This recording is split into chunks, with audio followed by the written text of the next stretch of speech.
Thank you very much, and thank you so much for inviting me here today. I'm very honored to be here and to be talking to people who are setting out on a journey which we started in the UK probably 15 years ago or so, where some very forward-thinking people in our Higher Education Funding Council started looking at universities, at the potential of universities for generating innovation, and put a lot of money behind the idea. And I think that video of your enterprise campus, entrepreneurship campus, is kind of very, very exciting.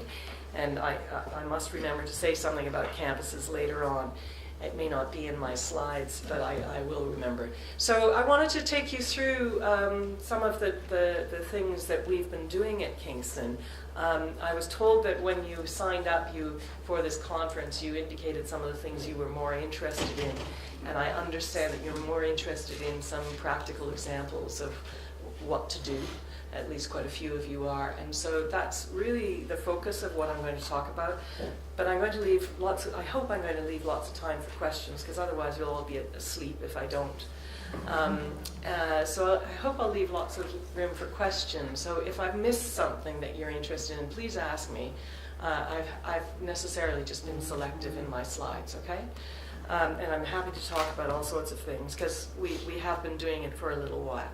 So just something about me. I'm Canadian. Maybe you can recognize my accent.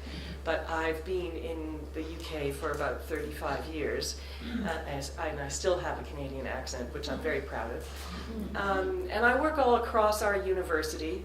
This is a very diverse university across many aspects of diversity, both in terms of where our students come from demographically, and in terms of the subjects that we offer. So we have engineering, and we have nursing, and we have social sciences, and we have business, and we have an excellent art school, and we have biosciences, and we have computing. So we have all these different areas, and within all of those areas, I'm sure you realize there's lots of diversity there, and lots of student diversity. And my role is really to help students develop their entrepreneurial capabilities. And a lot of the things I do are co-curricular, so they're not in curriculum, they're alongside. However, over the last many years, we've realized that unless it's in the curriculum, entrepreneurship and enterprise really doesn't take hold in the student body. And so also part of my role is to encourage my colleagues across the university to embed enterprise and entrepreneurship into their curricula. And so in that, I influence them, I work across the university, and talk to people, talk at away days, and try to help them figure out what to do, how to do it. I teach, of course, I teach entrepreneurship now, postgraduate and undergraduate, and supervise some research students. And I'm also very active in our business community, both with alumni and with local businesses to encourage business growth.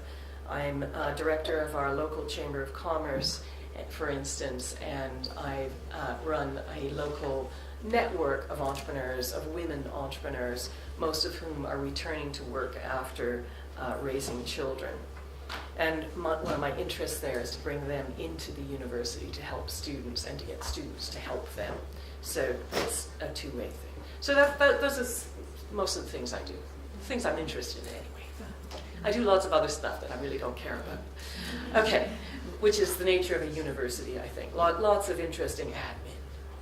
Okay, so just something about supporting entrepreneurs. The UK is a country of small businesses, and perhaps Israel is too, and Europe is certainly a continent of small businesses. I think there are nearly 20 million of them, and they account for SMEs account for 99.8% of all businesses in Europe and in the UK, and SMEs account for about 2/3 of employment. Around in the UK, it's shrunk something. It's only about 60%, but across Europe, I think it's slightly higher at about 66%. And so there is this challenge of growth. There are all these tiny firms. Most of them have less than 10 employees. In the UK, a huge number of them are one-person organizations. And there's this interesting challenge of growth. for them? How can we encourage those businesses to grow and to take, so that they have to take on staff, they have to employ people, and also so they create more wealth. Entrepreneurs create jobs, and so they're important in society. And in the UK, for many, many years, entrepreneurs were not well regarded. There were cultural stereotypes which worked against entrepreneurship. And that has changed, and they're now the rock stars of the 21st century. And to be an entrepreneur, you know, and people going, oh wow, you know, you're an entrepreneur. It's exciting. You could do this, you could do that, you know, etc. And however, whatever nonsense that is, they have become popular, they've become famous, and they are influential, and they're role models. And so one of the points here from that is that our students are very likely to work in a smaller enterprise. Many of our students expect to work for some reason. They expect to work in a large multinational, but there are very few of them. And although they do employ a lot of people and they have a graduate intake every year, actually the reality is that smaller businesses, medium-sized businesses are also extremely interesting businesses to work within, and they are the ones who are going to, where many of our students will work. But they also will start an enterprise at some point. So only about sort of 7% of graduates start an enterprise on graduation. But then we found that 3 years later, that goes up dramatically to well over 20%. And so students seem to be, or graduates seem to be using early experience in order to refine their, develop a better understanding of business in order to set up something of their own. But I do think that as a result of all of this, my conclusion is that some kind of operational business capability needs to be an outcome of education. And I don't care if you're studying chemistry or maths or engineering or what it is, or fine art, some sort of operational business capability ought to be an outcome of education. And enterprising capability, enterprising attitudes, skills will be extremely useful, both to them in their careers and to the employers who they go to, many of them smaller companies, and that innovation is essential. So those are things that are behind our push for enterprise education and for entrepreneurship education. So how can we help our students to develop for this world, and how can we support growth in the economy? The two things. Okay, so that was all I was going to say about why I do what I do, I guess, and I think everybody here is probably on the same page already with that. And if you're not, happy to talk about that later, because it's quite an interesting subject. Some of my colleagues are not on the same page as that. So just a few things about enterprise education. Well, quite a few things.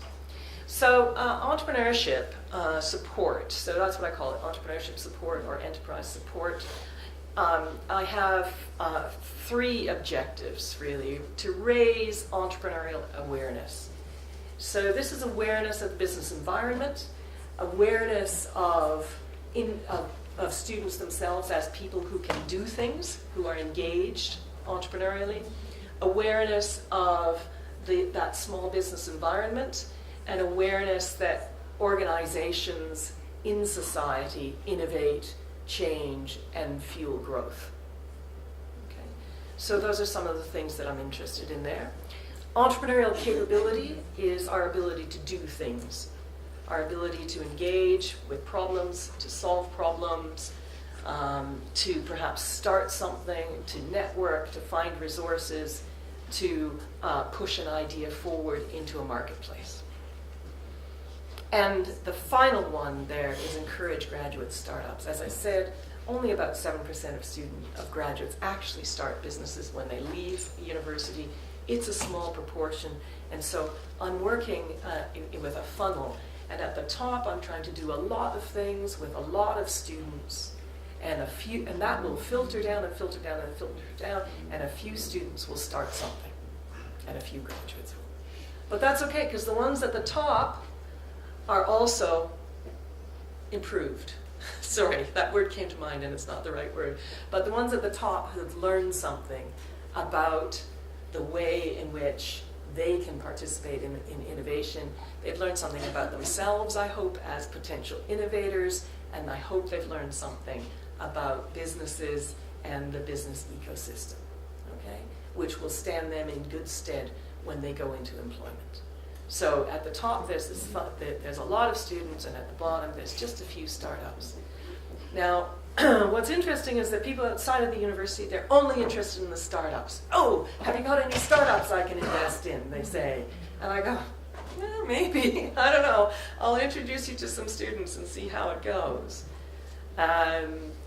So they're interested in that because of the rock star thing. They want to meet somebody who's going to have the next unicorn. Yeah, who's going to have the next exit and be able to talk about their billions. Well, there are very, very few of those. And I always have to manage those expectations and say, well, I don't know, you might meet somebody here who one day will do something wildly exciting. And I really hope you do meet that person. But what I really want you to do, and if you're an alumnus or you're a business person or whoever you are, is I want you to come in and talk to lots of our students. And I want you to come in and spend a day with students, talking to lots of students and encouraging them. And you know what? You're an expert and they know nothing about business. And so you're an expert. You come in and you talk to them about what drives you, what excites you, and encourage them and support them. And that will be a really good day's work for society and for you. And you'll enjoy it. And they always do enjoy it. You know, of course, we organize things and stuff so that they meet students and so on, and they do different things, and they do a talk and so on. We look after them. But it's very important that to manage that expectation, it's not about the unicorns, it's about the student body. Okay. So in order to achieve all that, we have about 15,000 students in Kingston. So in order to do that, I can't talk to them all, and I have a tiny team myself. So I need all of my colleagues across the I need lots of colleagues across the university to be on board with what I'm doing and to do it themselves. Okay, so I need to help them to do that. So a further key aim of mine is to help colleagues developing enterprise. And I talk about enterprising learning outcomes, teaching and learning approaches, and assessment. So those are the three things that people are always worried about. There are two key documents that I would just refer to here. Enterprise, and they're available online. If you just Google Enterprise and Entrepreneurship Education and QAA, which is the Quality Assurance Agency of the UK, it doesn't. I think it doesn't exist anymore. There's been a reorganization, but it's quite an influential document they wrote, and the people who wrote it then were very active in developing the entrepreneurship competence framework. EntreComp, if you just Google EntreComp, you'll find that. So enterprise and entrepreneurship, it was very unusual for the Quality Assurance Agency in the UK to give advice, to produce a guidance paper. They've never done that before. And so they produced this guidance paper on enterprise and entrepreneurship education back in 2012. And in the light of all of our experience, they revised it in 2017, and it's a little bit better. So the newer one is a bit better.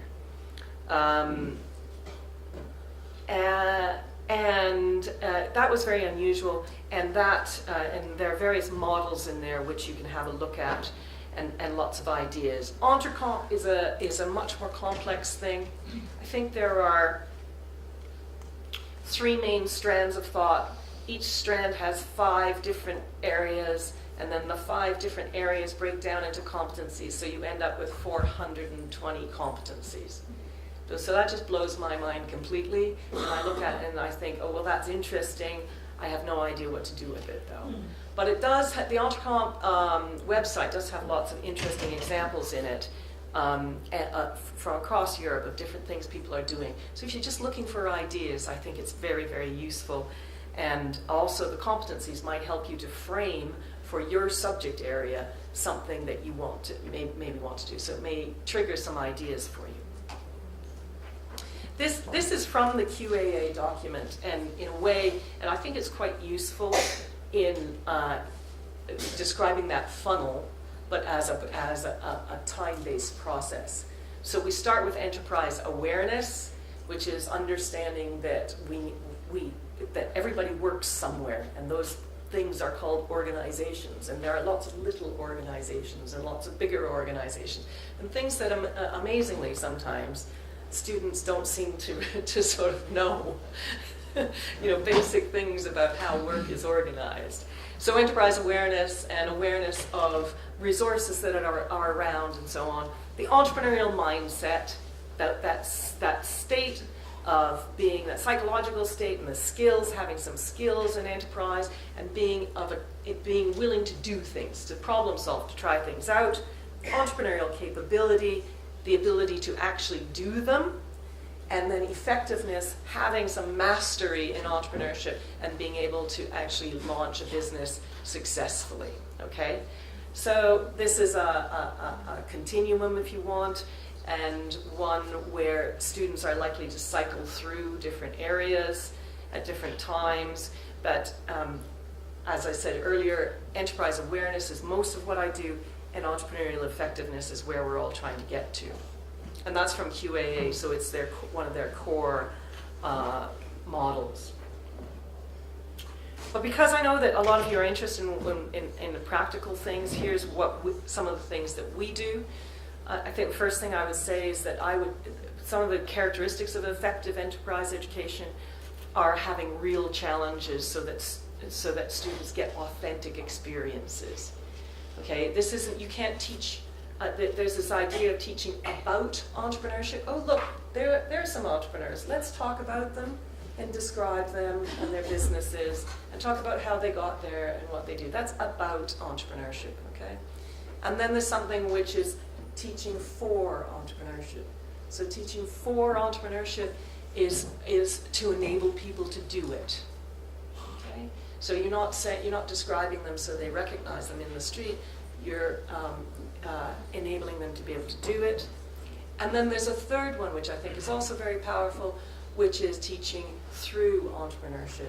So you teach chemistry through entrepreneurship, or you teach maths through entrepreneurship, or you teach fine art through entrepreneurship, whatever your subject is. So you use enterprise and entrepreneurship as a methodology for developing graduates who are able to act and able to participate and able to problem solve. So we're very interested in real solutions to real problems, and to do that we bring partners in from the community, and also we're interested in learners taking responsibility for their learning, and I would say that in my experience that's enormously difficult and challenging. So the little film we saw earlier was describing the ecosystem that all this grant process is trying to develop, and that's very exciting to be in a position to be developing that. This is a lot of words. This is typically what you're going to see in an enterprise or entrepreneurship ecosystem in a university, and most universities in the UK will be able to point to most of these elements and say that they're able to do this. And we've had this most of this in place for about 10 to 12 years now at Kingston. It's almost all co-curricular. So we have something on every week in entrepreneurship, a talk, a workshop, some sort of event.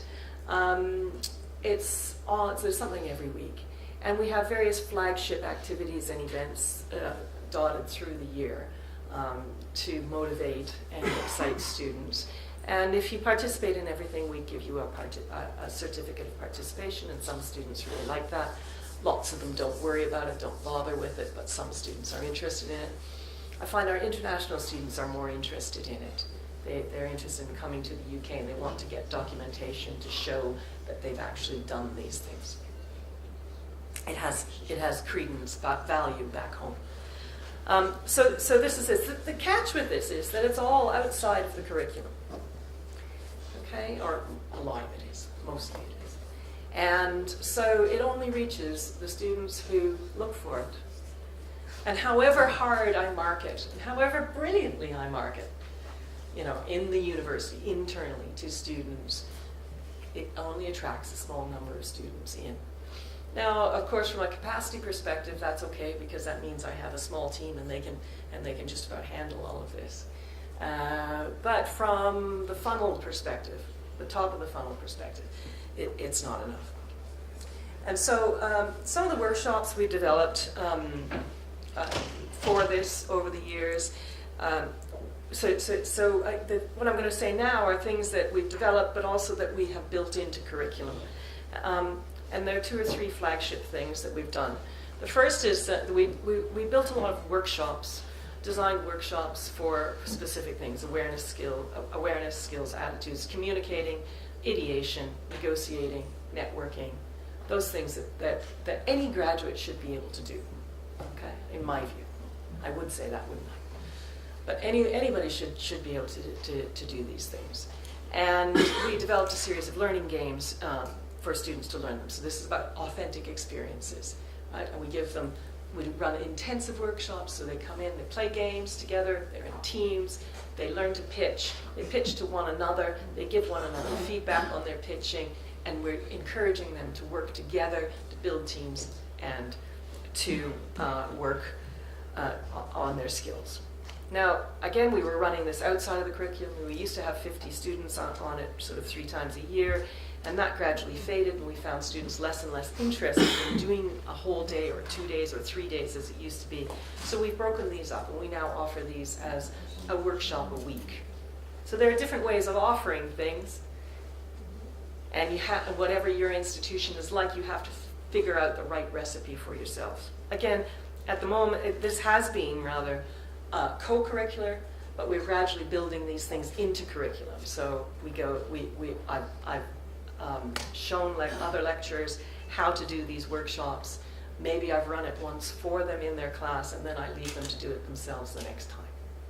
Okay, that's my model. They always want me to keep doing it, but I can't. So there has to be a handover. A second thing that we developed and ran for quite a long time is our Bright Ideas competition. So everybody's got a competition on campus in the UK, and they all suffer from the same thing that I was just describing: low sign-up, low engagement. And so what I did was I started getting it built into courses as an assessment. I'll say a bit more about that in a moment, but essentially the point about the competition is to generate motivation, generate excitement around enterprise and entrepreneurship, showcase talent, encourage people to try out an idea and problem solving. We've also in the last 4 years or so brought in a lot more mentors and funders, particularly from our alumni group. So we have lots of successful alumni. Our university's been going for a long time, and they are very interested in coming in and helping and giving something back to students. And that has been a fantastic thing. And they want to see students being successful. That's what they really want.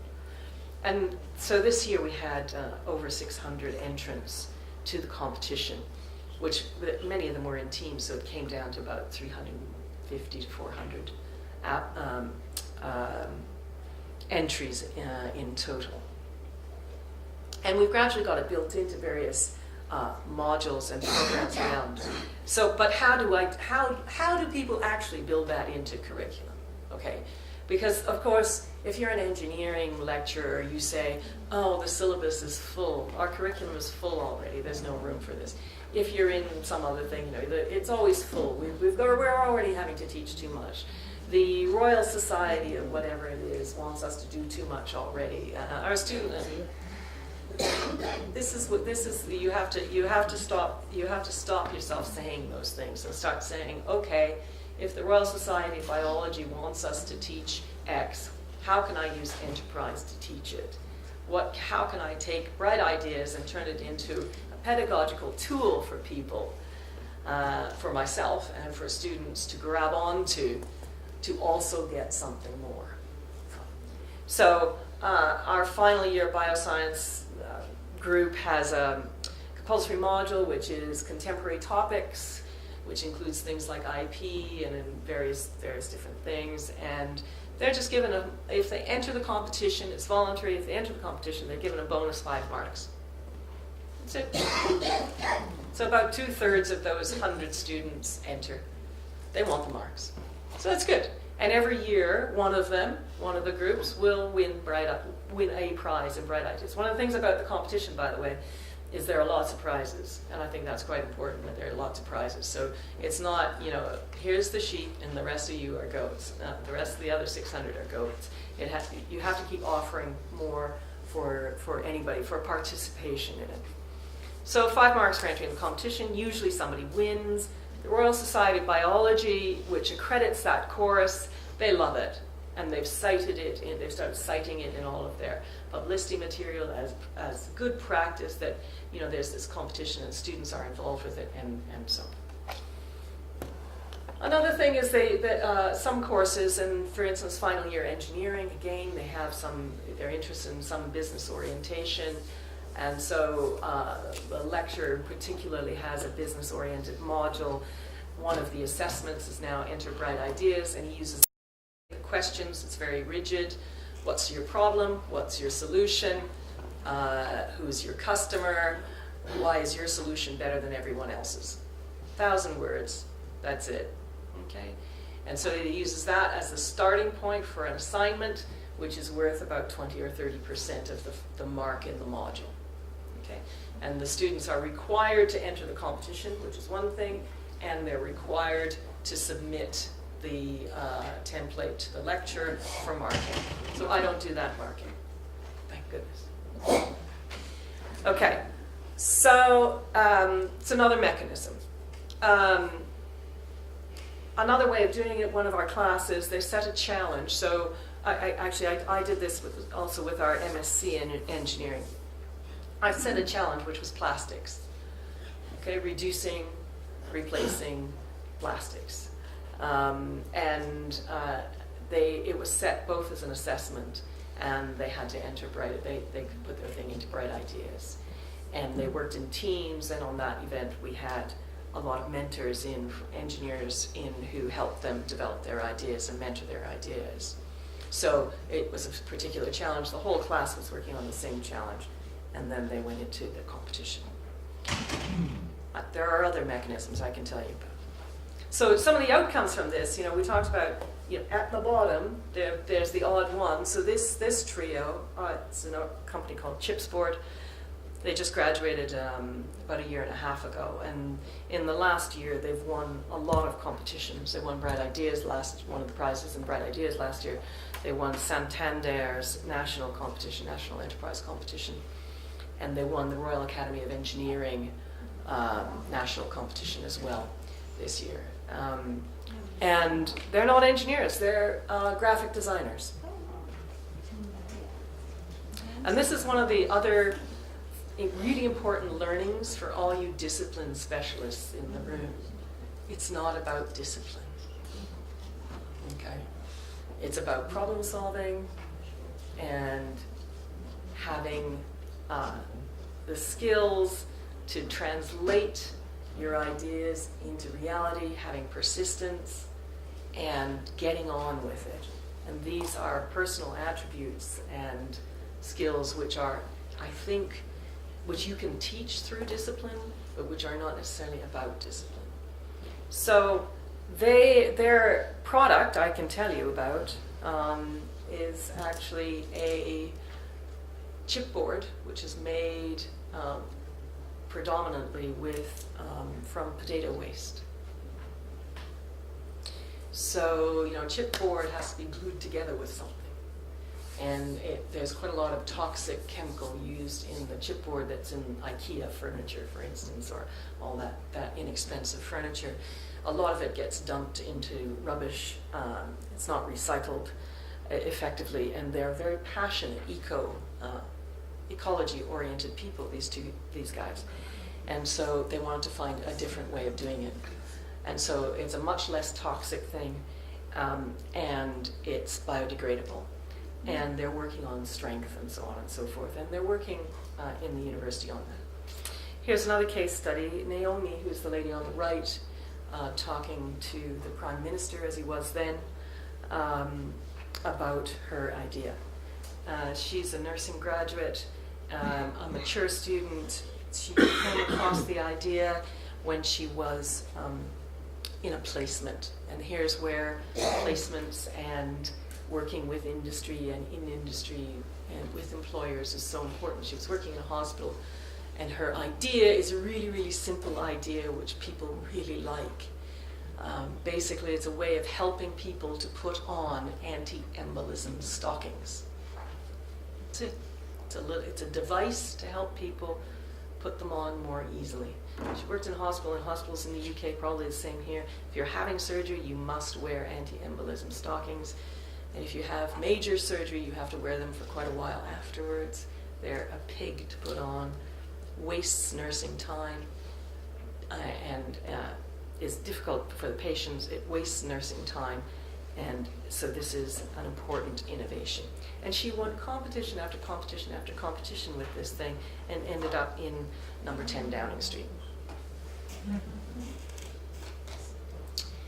And all of this sort of leads to talking a bit more about problem-based learning, which is increasingly important in our universities for all the reasons I think I said already. And we were able to set up a hack center this year with some funding from Santander, who have been generous funders. I better hurry up or I won't have any time for questions. And we've done various models of how to run hackathons with people with employers, with businesses, and various ways of getting them into curriculum. So just a couple of them, the Female Entrepreneur Hackathon. So this was an in-class thing. This lecturer who, it was actually a course in entrepreneurship, or a module in entrepreneurship. We brought in 12 female entrepreneurs. We put them at 12 round tables. We had this is a class of 150 students, so we split them in half, then into groups of 6. And basically, the entrepreneur gave them a brief for a problem they had. They worked in teams at their table, first with the entrepreneur to clarify the problem, and then the entrepreneur left and they developed a solution to the problem. And then they worked on the problem for a while, and they did a pitch back to the entrepreneur with solutions to the problems. The entrepreneurs absolutely loved it. They loved the students. I was nervous. I cannot tell you how nervous I was. This was a very unengaged class of students who I thought were going to really disappoint, and they never do. It's the miracle of students. You know, you put them in front of people and they perform. Anyway, so they loved it, but it's also the miracle of actually bringing business people in. It seemed to work. This was another one which we ran co-curricular, and this one was actually sponsored by an external client, a group of care homes. They're looking for some ways of improving care using contemporary technology. And we attracted 36 students with graphic design, computer science, and nursing. And several people from the care home came for the day. There was a problem setting, discussion. The students came up with ideas, and there was a pitch and feedback and prizes. And then 2 or 3 of the ideas the care home now wants to take forward and see and help us to incubate. And there are the computer science students in particular, some of them are taking them up as final year projects in their course. So they're kind of interesting ideas that the care home thought actually might be able to work.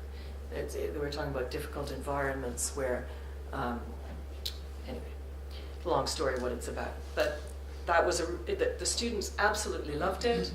The care home absolutely loved it. Again, a big relief all around. I'm always relieved when things go well. Consultancy. So we have also consultancy modules where we find a business with a particular kind of problem. Maybe they're trying to get into a new market or something, and we put students onto it. Or maybe it could be a technology problem. Put students onto it for a while, get them to work on it. And this module is actually a term. one term, and the students work as a class, and they split up the work, so somebody maybe works on one aspect of it, somebody works on another aspect of it, and the client needs to be able to give their time to come in and maybe listen, mentor, give interim feedback along the way. And then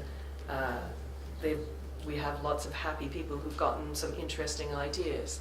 Now, often the whole problem isn't solved, of course. Why would it be? But the organization may get some insights into a direction to take.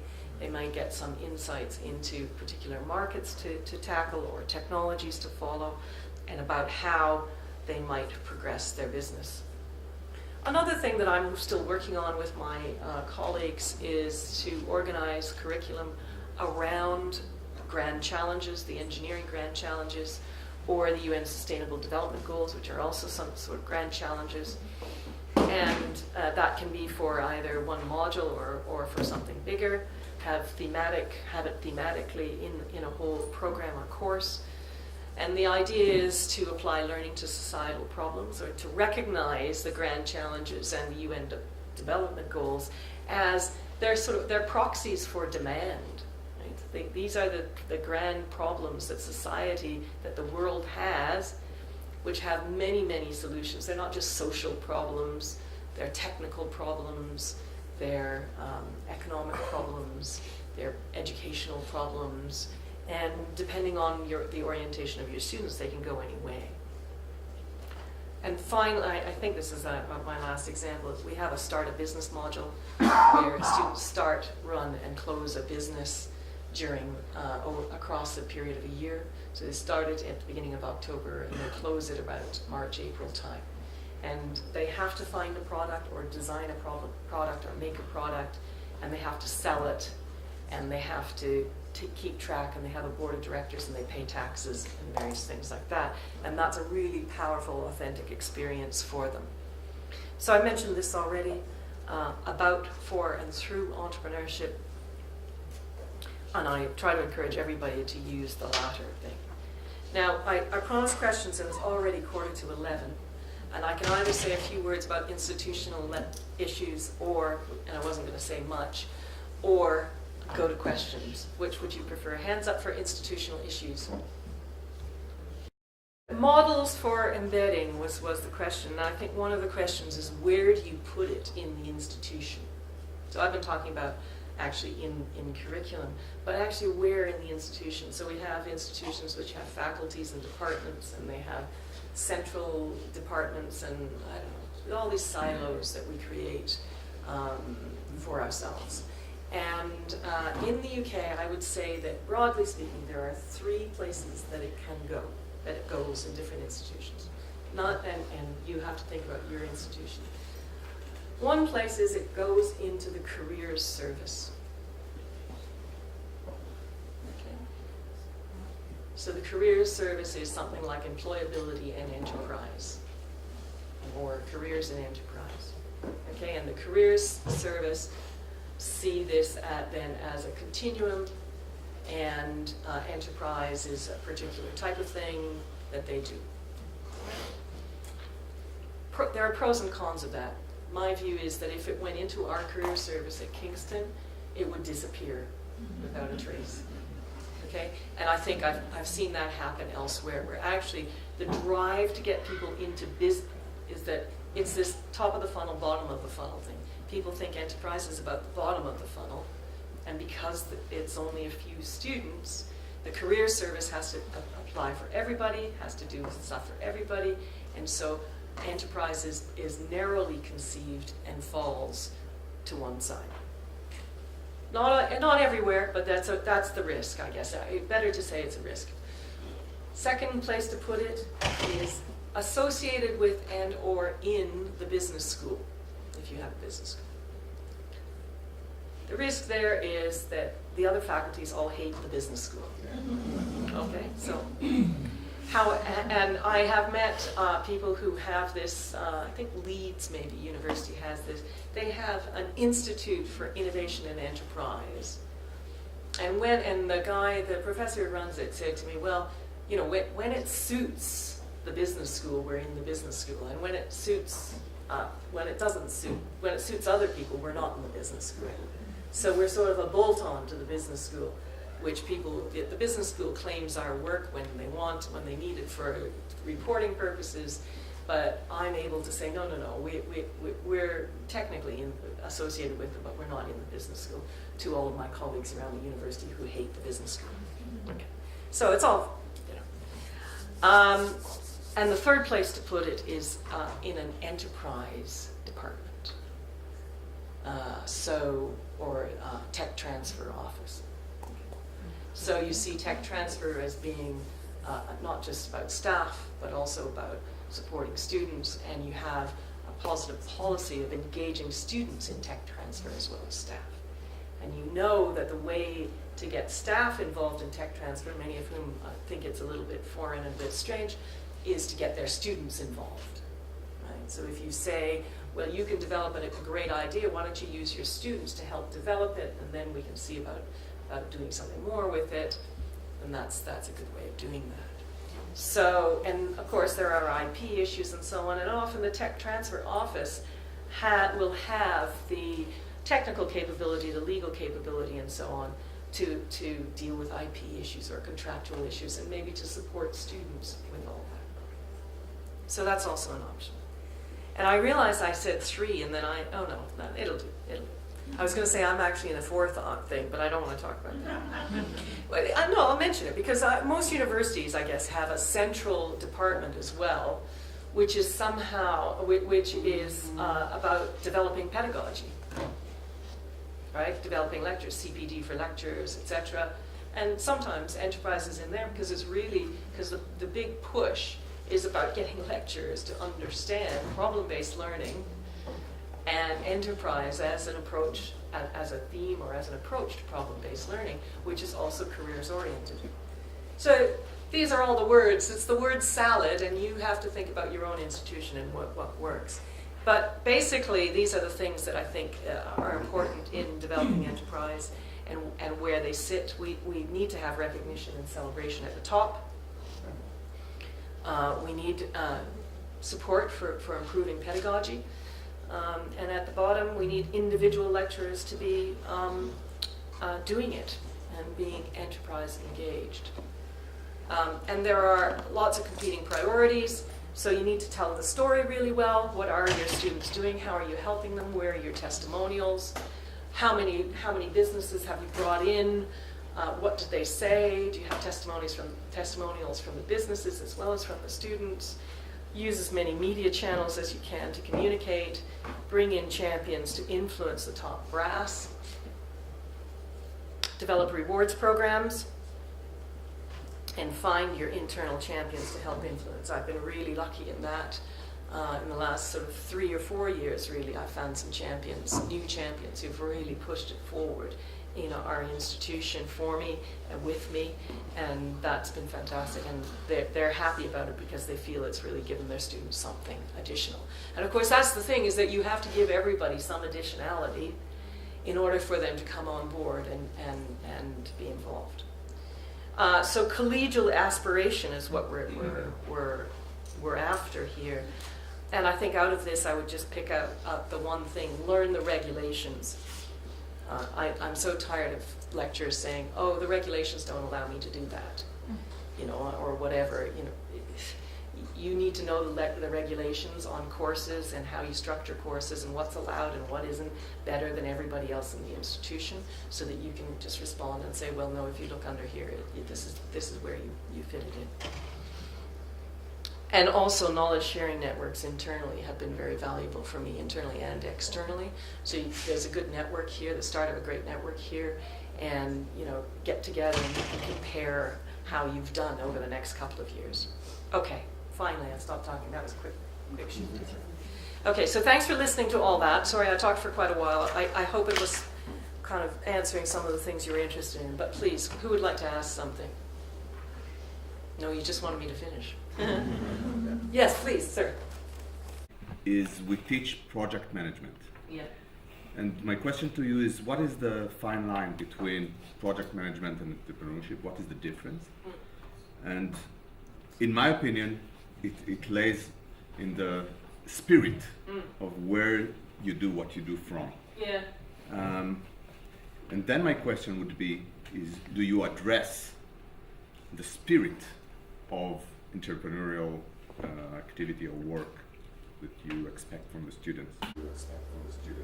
Yeah, yeah. I think it's a really, really good point. So I have another diagram which I didn't put up, which is about entrepreneurship being a process, a three-stage, more or less three-stage interactive process. And the first thing is the process of discovery. And I always say we're discovering three things. We're discovering about ourselves, and we're discovering about the problems that are of interest to us, and we're discovering about solutions that are of interest to us. And the three things are connected to one another. And I think that discovering what's of importance, I mean, this is what students do at university, right? You grow up and you discover what's important. And then your life sort of starts or something afterwards. And I know you're in a different situation here because your students come into university a bit older after military service, but I think the same principle probably applies. So we do that. We have our intensive workshops. We try to make them very much focused on the individual and give them and make sure they get some feedback. And we encourage them to think more broadly about what they're doing. I see it very much as opening doors. What I can do for students is I can open lots of doors and say, look, there's this out here. This is a direction you could take. You could try this and see how it goes. And they don't have to take the door. There's 30 doors. How do you measure yourself, and how does your enterprise measure you? It's a good question. I've evaded capture for a long time on KPIs because everybody's happy that I'm doing this stuff. So that's good. My important things are, am I bringing in money to the institution? And I work a lot with our fundraisers, and I apply for grants, and I do this and that to bring in money to pay for activity, and work a lot with our alumni for that purpose. So that's good. That's one thing that I think is important, and I keep mentioning it to people. Yes, by the way, there was £100,000 last year. Anyway, so there's that. But at our institution, the focus in the last 3 years has very much turned. We have a lot of courses that are simply not doing well in the ratings, in the rankings. Okay, and it's as an institution. Yeah, and it's a big problem. And so the institution has done a data-driven analysis of all of our courses, every module. We have a data dashboard. A lot of work has gone into it. And we've identified the courses that are really suffering and damaging the university's reputation against key external things. And increasingly, and so I'm in an area where I'm being asked to work with those courses, along with many other colleagues working in PBL, problem-based learning, and so on and so forth, to help turn them around, because the university can't survive like that. And we don't want to be in that position. So that is increasingly part of my KPIs, is I'm part of a team doing that. I also use measures like how many people have I brought into the university, employers, stroke businesses, to talk or to mentor. How many students do I have being mentored? How many students entered my competitions? And there's a throughput number. So for this money of 2 or 3 members of staff, we've had 2,000 people through the door have had some kind of experience. But now with our data-driven approach, by the way, I can now take all the registration numbers because we always collect the registration numbers, and I can give them to somebody in head office who will put them through some incredible machine, which will match them up with how they did in their degrees, to see whether the students who came on my courses, it's not courses, they're interventions, actually how they did on their degrees, whether they did better than average or not. And I'm a little bit nervous about actually handing that data over. I think it'll just be ripped out of my computer one day. It'll be fine. But so there is that link, very increasingly close link, is the answer. Yes, so, sorry, the gentleman behind you was first, I think. Hi, good morning. Good morning. In your presentation, but are you teaching entrepreneurship in a framework of each department, or are you creating classes that are multidisciplinary? And if you can talk about the pros and cons of each, I can tell you that in Tel Aviv University, one of our key objectives is actually creating platforms where we're going to teach in multidisciplinary environments. Yeah. And that raises a lot of concerns because of the very big gap between different departments in terms of their statistics of admission and so forth. Yeah, absolutely. It's even worse at even more challenging at Kingston in that we have, we have 5 campuses in Kingston, and so each campus has certain subjects in it, and the students tend not to move from one to the other, and the staff don't, because some campuses have parking and some don't. Okay, so, and I always think that staff are the biggest barrier to this, like, even more than students are. So we have that problem actually absolutely in spades. The activities that I do are open to all, and then what I'm doing is I'm working with, say, somebody in engineering to embed my activity into their program, into their course.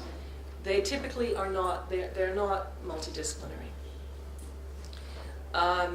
But when the student, so let's say the student enters Bright Ideas as part of the competition, my competition, as part of their assessment in engineering, they then get invited to a weekend boot camp when they develop their idea, and they can be mentored and supported and encouraged with their idea.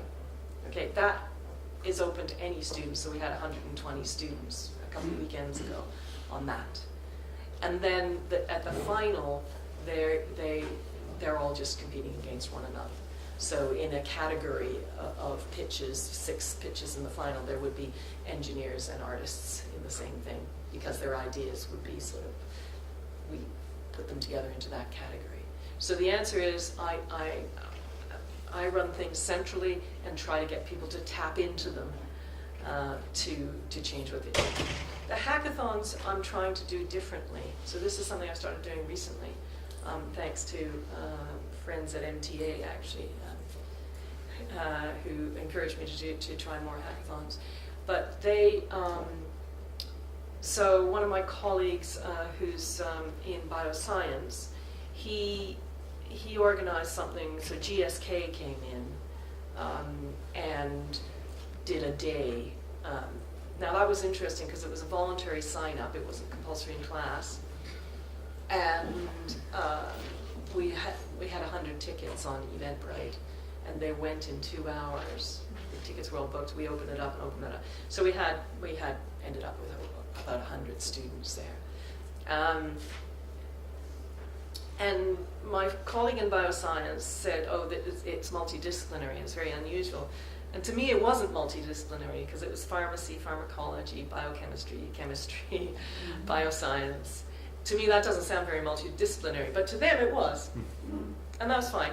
So that was good. That was movement, you know. And some of the students did say they enjoyed working with different students because we mixed them up at tables.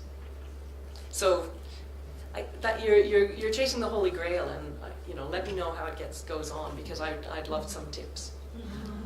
You're next, sir. Yeah. What kind of activities do you believe are most successful and effective in getting students into the funnel? Into the funnel. Yeah. And what would be kind of a goal to measure ourselves towards in terms of percentage of students getting into the funnel? Well, getting down the funnel, you mean? No. Getting in. Well, I've now got, I think with our hack center and our different events that we've been running relating to hackathons, problem-based things, different events like that, we are going to be seeing about 1,500 students this year that way. So this is our first year of doing it, and so that's about 10% of the student body. I'm really pleased with that. And I think next year I'll be looking at, I don't know, I hesitate to say doubling that, but maybe 2,500, something like that. And because How many? out of about 15,000. Yeah. So it's sizable. And with the Bright Ideas, the workshops and things we run around Bright Ideas, we probably see about 1,000 students, and we've got about 600 to start an entry. So, but you know, it's taken a long time to get there.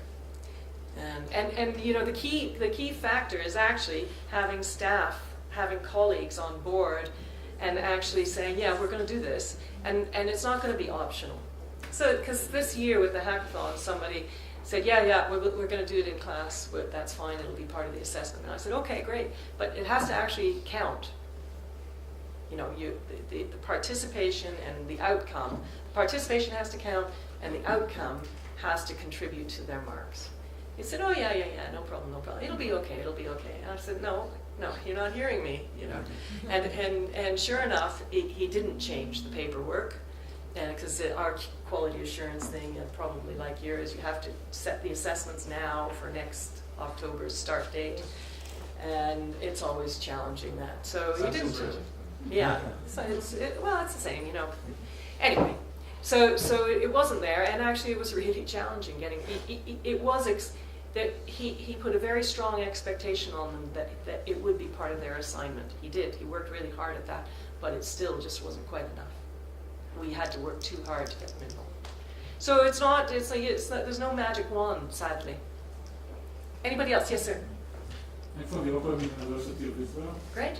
And how do you see distance learning in enterprise education? Do you know, I read a really interesting paper about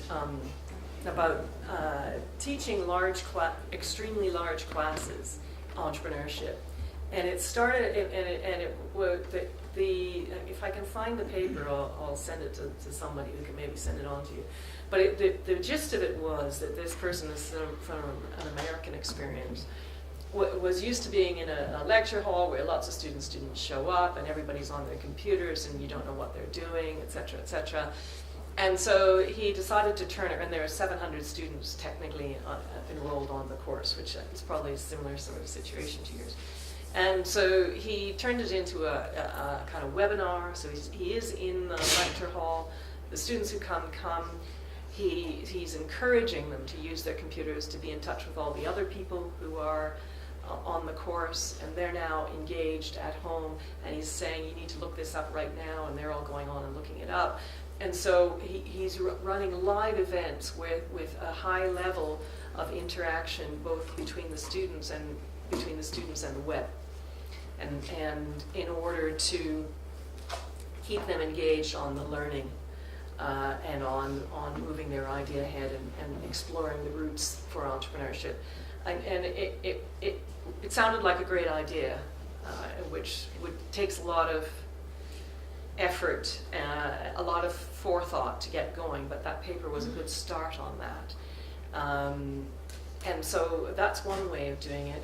But I think that the other thing is, so through our Erasmus Plus project that I had with some of the Israeli colleges here, we did a virtual hackathon. And that was really interesting, and that's something I think that distance learning could use. So what we did is we put our students onto teams with students in Israel. And so they had to work in a virtual team to solve a problem over about 4 or 5 days. And of course there are time differences and cultural differences, and everybody stops work on a Friday here or on a Thursday and so on and so forth, where they're still at college on Friday and in the UK, etc. It's all these sort of things. In other words, real businessy things, how you work with people in another country. And they had to figure out how to use the technology and how to communicate with one another, and they had to solve a challenge. And that was one of the places where we set one of the UN Sustainable Development Goals as a challenge, so that it was sustainable cities as a challenge. And that was quite interesting because also there were a lot of international students on the Kingston cohort. There's a cohort from France as well, from Montpellier University, and that is a very international cohort of students. And so there were students, for instance, from cities in Asia, Mumbai, Singapore or whatever, who had different ideas about what it meant and who could contribute their experience of living in very different places. The students got a chance to meet one another, maybe make new friends, use those difficult Skypey sort of online things, and work on an entrepreneurship kind of assignment. So that's another kind of idea. But I do think it's encouraging people to work in teams is incredibly important, and mixed disciplinary teams, multidisciplinary teams, if you can manage it. And so I guess I've given you a couple of mechanisms through which I think you could maybe achieve that, and I don't know if that really answers your question. Yeah. Hi. Innovation activity by inside courses and grades and competition, and it feels a little bit contradiction with fun and passion about radical innovation. It seems like a kind of paradox. I don't know how we deal with this. Well, I don't worry too much about radical innovation because it's so rare. It's so rare. I worry about the top of the funnel, like I say, it's the top of the funnel. But one of the things that's kind of interesting about those design students who won all those prizes and are getting their business going, and in fact the university's taken and made an investment in their business, is that I've worked a little bit more with our design students in the last couple of years, and they're very innovative. Like, it's great. It's great. They're really different from our other students, and quite, really out there somewhere else, radical in some ways. And they have very good discipline in the sense of being able to articulate problems and problem solve. And they're very articulate. They're used to presenting their ideas and getting critiqued. Very used to that, which I don't think a lot of our students are. But that's their teaching methodology. And they're quite radical. And so my new ambition is to get more of them into the rest of the university, sprinkle them around a lot more, and see what happens. But you're right. And only 7% of people are going to become entrepreneurs. But I'm trying to create enterprise awareness and trying to encourage people to see this as a positive thing and something that they can do, and to look at what the parts might be, and so that's really important. So yeah, innovation. I love it. I like it. Let's do it. I have a feeling my time may be up. Inab is hovering here. I've got 2 minutes. Yes, ma'am. Did you have any gender diversity? If so, how did you address them? I saw you had one challenge with women entrepreneurs. Yeah. Well, that was really interesting. The women entrepreneurs one was really interesting because the whole class liked it. And we brought in some of the youngsters who just started businesses. And although they did talks, they did little talks about what they do. And although I thought their talk, I've heard a lot of talks. So I didn't think their talks were that great, but the students really liked them because they were within reach. So this is a problem with bringing in Uber entrepreneurs.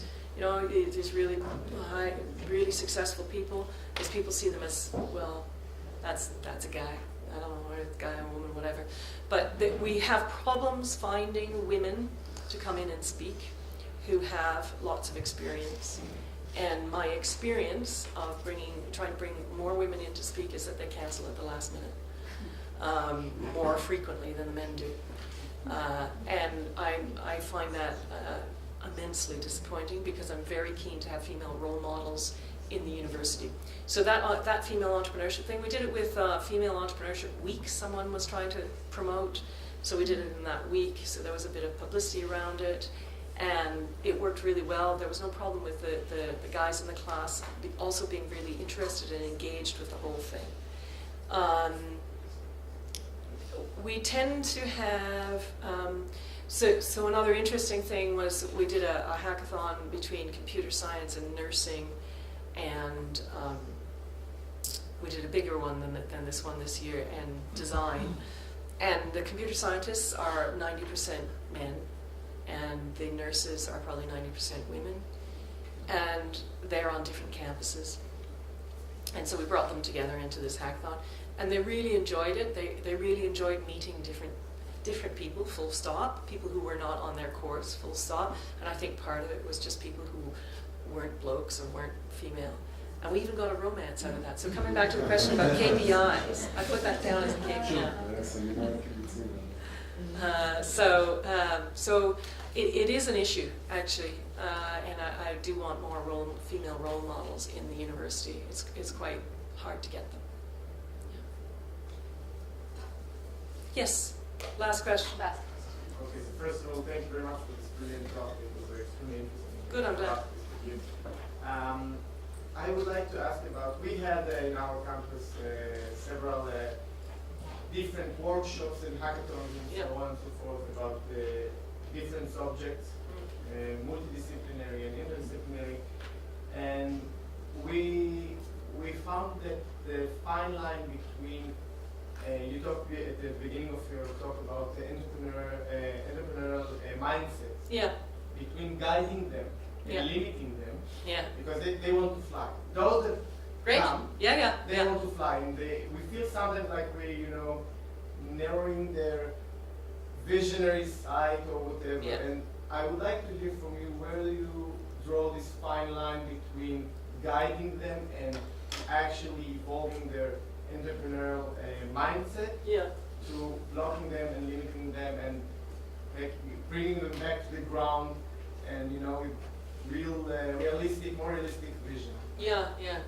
So I started talking to the students about the big challenge and the little challenge. So the big challenge is, I'm going to change the world in this way or that way, and I have this fantastic idea, and it's going to do. And that's the big challenge, and that is absolutely great, and you need to hold on to that. And then the little challenge is, okay, what am I going to do tomorrow to move towards that? And the little challenge is where we're all at, is how we do the step-by-step little things and learn those little things. Like, is that kind of the thing you're talking about? Yeah. Yeah, so I try to make that quite explicit and say, yeah, that's great. And absolutely that's where you're going. So let's say you'll be there in a couple of years or something. So meanwhile, where are we going to get to? And I think it can be frustrating for students, but equally it's very frustrating thinking you're going to be there tomorrow when you're just not. And I think my own thing would be just to keep saying that. Yeah, that's it. And now, so to get there, you have to do this. And that's a really big thing is taking responsibility for the here and now. I think, and the students really struggle to do that. Yeah. So I don't know. I have the same problem. I don't have any real answers, but I think it's that thing of keeping two things going at once: the big vision and the little vision. Without constraining, I agree, it's problematic. But I think recognizing the two is a good start. Getting them to recognize there are two things. And the other thing, I really like getting people into, this is my last comment, into talk who have who are maybe serial entrepreneurs or something, who've done lots of different things. I used to have a visiting entrepreneur he's long retired now, but he had a great talk, and if you can find somebody to do a similar talk, and we used to bring him in 2 or 3 times a year to do this talk to different groups, and it was my 10 biggest failures. And it took a long time to do this talk. We said you can have 20 minutes, and an hour later he'd still be going through. But he started when he was 8 years old, and selling some things in the schoolyard, and what went wrong. How he fell foul of the teachers, of the regulations. And so that was my first thing, is I fell foul of the regulation, and I learned about that. And then he just went through his life and said, and this time I learned how important, it was to figure out money beforehand. And that's a really good talk, because the preparation for failure is really important too. Yeah. And without saying, doing as you're saying, constraining them, but just saying, everybody fails. Great, thank you so much.